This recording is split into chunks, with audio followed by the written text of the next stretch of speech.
The 5 most important things when looking for a retirement community include your financial requirements, levels of care, availability and accommodations, quality care, and socialization opportunities. The first one being financial requirements.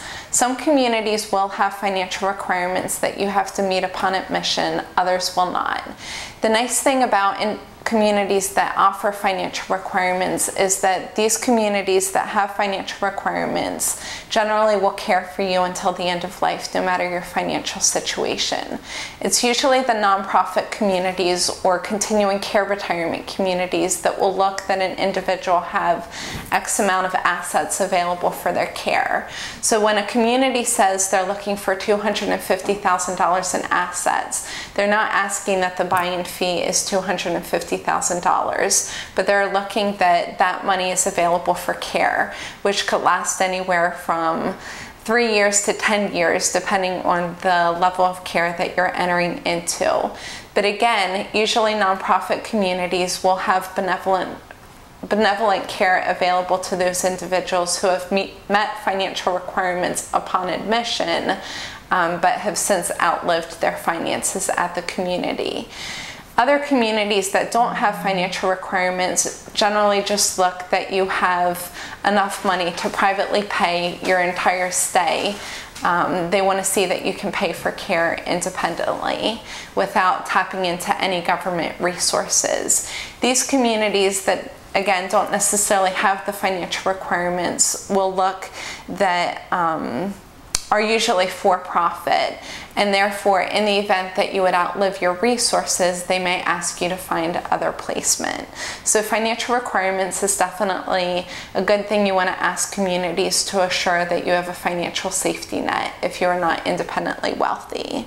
Second is levels of care. The 3 most common levels of care in any community setting is independent living, personal care or assisted living, and skilled nursing.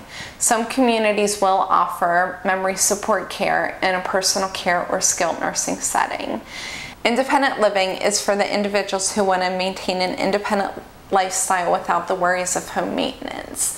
Generally, maybe meal plans are available, home maintenance is available, and other services are available to make living independently convenient. Personal care is generally for individuals who need medication reminders, assistance with activities of daily living, such as dressing, bathing, require some hands-on assistance with the activities of daily living, and need more structured living on a daily basis. Skilled nursing is needed for individuals who are no longer able to self-ambulate, transfer independently, and need regular continence care.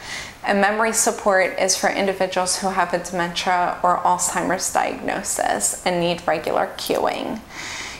Your third question that you want to ask communities is their accommodations and availability for accommodations. After a stroke or heart attack or other sudden emergency, individuals cannot necessarily wait 1 year until placement is sought after at a community.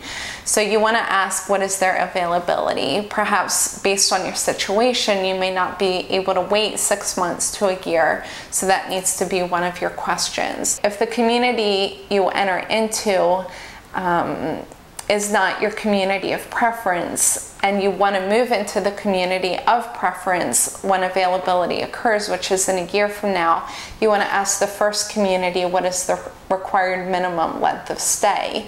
So you want to make sure that you're not tied to that community until the end of life if you foresee making a transition again.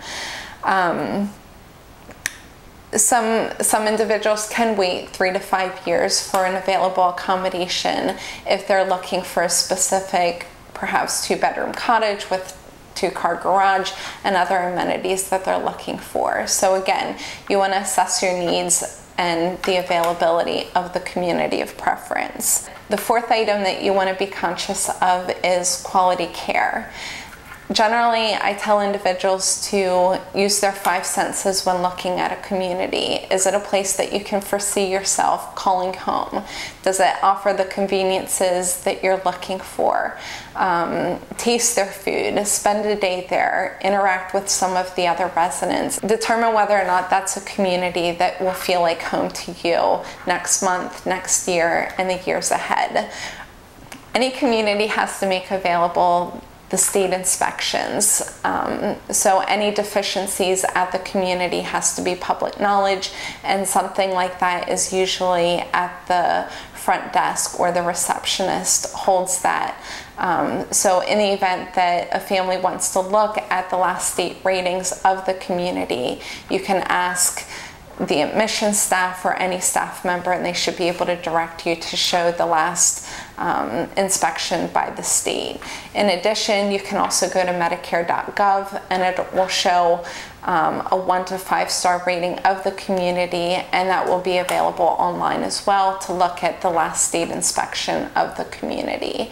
Just keep in mind, when going to Medicare.gov, it's only going to show the ratings for skilled nursing. Personal care and independent living are not necessarily reflected at Medicare's website.